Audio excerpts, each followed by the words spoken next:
Hi, this is Patrick, or Patrick McNamara. Welcome to Professional Graphic Design Practice. Now, just to tease out the title, I suppose, what does professional mean? So I've got three sort of different layers of what that means, and it'll sort of resolve what the subject's about. Certainly there's professional skills. So how you think as a designer, how fast you are, how good your results can be. These are the definitions, I suppose, of you as a designer and how you're professional in that way. So you're professional because you act and think like a professional. Cool. If we look at work like a professional, it sort of comes into business. So it's about money, briefs, budgets, invoices, communications, and being able to work as a team of creative professionals. So being a professional is how you have these processes in there and how you can use those processes in a way that is professional. Then the next concept around, especially as a student, although I know some of you are quite advanced, is the idea of moving into the profession. And I think this is another section of this subject. So understanding what the profession is about, what they expect, what they want, how to get a job, how to self-brand, how to think about interviews and social media, websites. And then the last thing is about portfolios. So the idea that a portfolio is something that you resolve as a student is quite interesting. So this subject will resolve a number of projects that we have, and you should resolve what a portfolio is going to look like and how you're going to brand yourself and how you're going to, language you're going to use and the things that are going to make you seem professional. I mean, that's the idea you want to come across. So it's a 16-point subject. That means, bloody hell, a lot of work. So the idea that an 8-point subject, the normal subjects you go through, you do 8 or 10 hours a week. So a 16-point would be 16 to 20 hours a week. And I know some of you have busy lives, and so do I. So it's a big ask.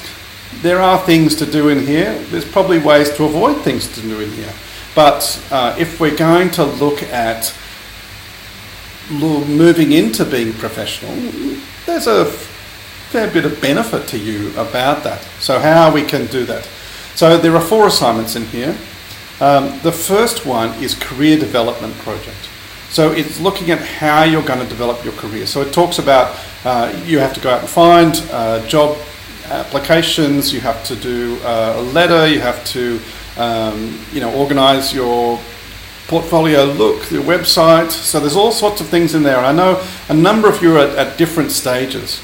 So I think most people can have a great benefit by doing that. Even if you've got your social media in charge and your website, all these things should be updated. They could be thinking around how your identity feels to that and the language in there. So that's going to go across the whole semester. So it's going to start, and I'd like to see some movement in there so you can understand how you think about what you want to do and what sort of jobs you want and what are the ways you're going to do it and what skill base you need and how you're going to approach that skill base to resolve it. So there are a lot of these next projects are quite open, and I appreciate the openness, although I know that sometimes designers feel slightly uncomfortable with an open brief because it says you can do anything you want. But I don't want to say do anything you want, but the first one is a commercial self-orientated process, self-directed process. So I want you to find a business.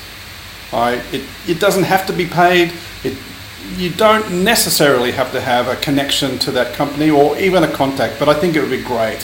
So you as a way to look at moving into the profession, working for clients is certainly another way to go. So a commercially orientated project. So it could be something like I really want to work for the Australian Ballet, or I want to work for this organisation or this company because they're doing really nice things. So you can make up that brief and decide what you want to do. But it comes back to the first assignment, the one that goes across the whole semester, about what you want to do. What do I need in my portfolio? And then, the idea about what it is that you're going to play with. The second one, really quite similar in a way, but it's a personal self-directed project. So I want you to explore something that you really want to do. Now, a number of students did patterns and homeware stuff, but they've done books, they've done all sorts of things. Some of the things are in the subject outline.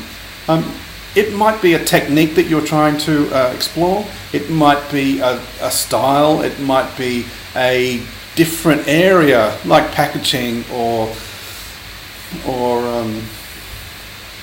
all sorts of things.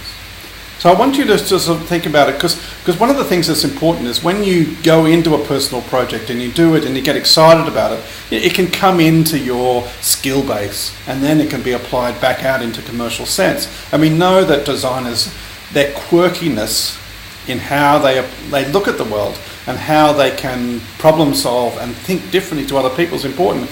So we need to look at how to be creative. And one of the things about that, as this point in time in your career, possibly is thinking about how to resolve something you're really passionate about. And it would be great for graphic designers to be passionate, to look at ways that they can make an impact in the world. And it could be, political, social, multicultural, whatever, but it's going to be something that's going to get you excited. The last one is a festival identity.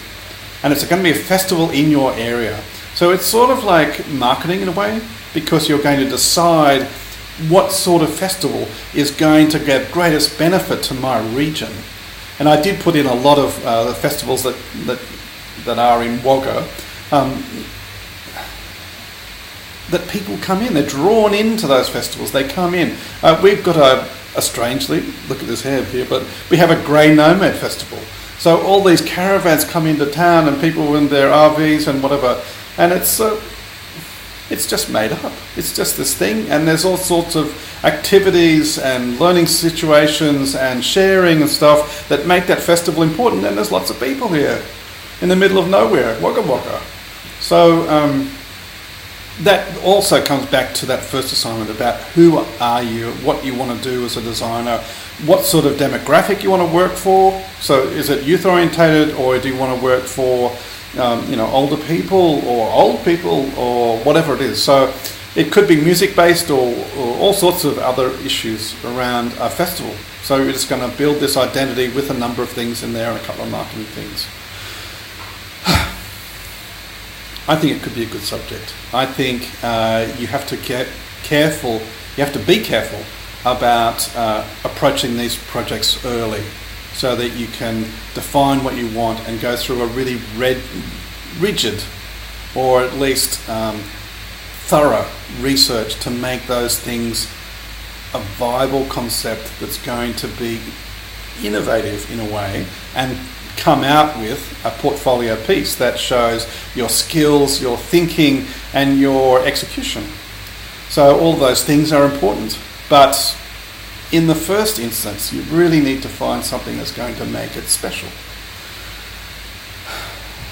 To make it special, it's a bit hard to sit in your room and do this wondrous thing that no one's ever done before.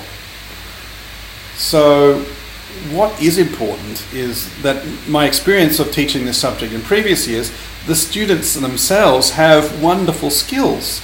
And so I'd just like you to share those.